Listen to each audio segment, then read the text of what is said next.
Hello, Dr. Jeanette Raymond here, psychologist, psychotherapist, and relationship expert, with part 9 of my series of how your unconscious rules can ruin your most precious relationships.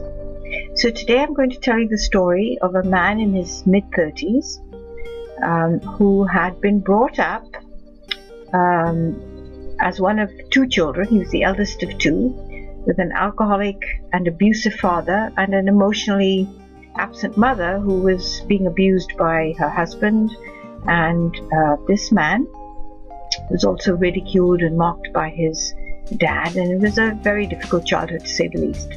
But when he grew up and he met his own future wife, and he got married, he settled down, and he had children, he never really felt happy, even though he was seemingly getting everything he wanted. That was different to his childhood. And when we started to work together after quite some time, we discovered this unconscious rule that made him unhappy, and that made him see his wife as mean and as his dad was, and as unavailable as his wife was.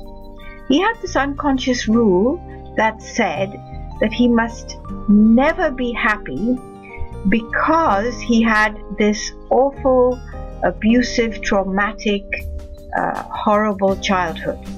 So he had this rule in his head that because he had a bad childhood, he was not allowed to be happy.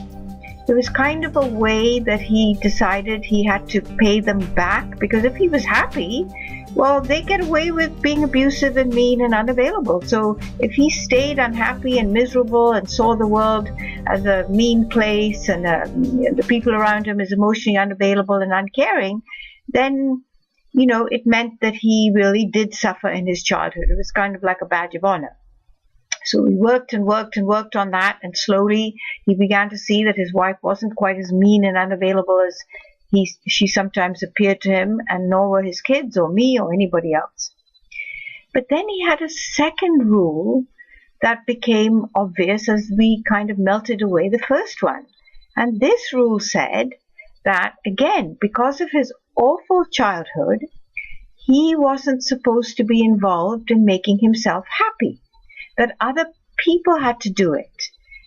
Because he was suffered in his childhood, because he had martyred himself, because he had gone through so much, he should now be totally free of any responsibility to take care of himself, to make himself happy, to feel good about himself, to accomplish things, to move forward in life, and to meet his goals.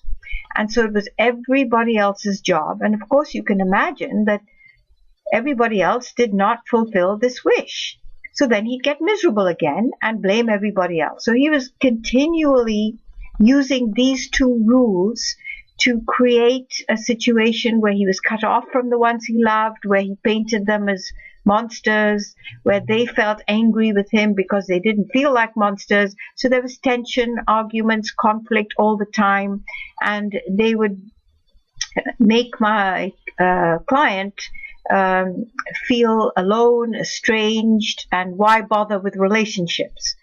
And it was the uncovering of these 2 rules, which, believe me, took a long time, because he was holding on to them so tight, that finally made him energized and want to be who he really was, to fulfill himself, to see how much care and nurturing he had around him, with his wife, his children, with his friends, with his colleagues, with his neighbors. All of a sudden, life became safe and pleasant and warm and inviting and welcoming and caring, instead of mean and hostile and so on, because he had these rules in his head that was making him stay in that place of being a victim and miserable, and that it was everybody else's fault, and they had to do their job and get him out of it, only he wasn't going to get out of it, because that would negate the abuse of his childhood.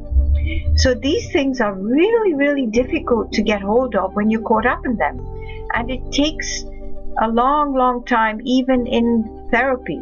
But once you do, you're free.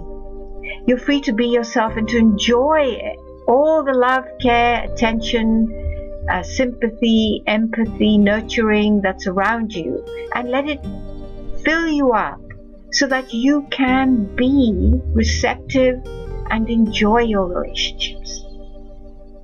So maybe you can think of some of your own rules, or rules that you think other people are following that make them unhappy and miserable in their relationships, and that make them think that nobody cares about them when they obviously do. Let me know what you think. What have you discovered? How have these videos helped you? What would you like more of? And most of all, what do you think you've learned from watching these about yourself, and how has it freed you? I look forward to reading your comments.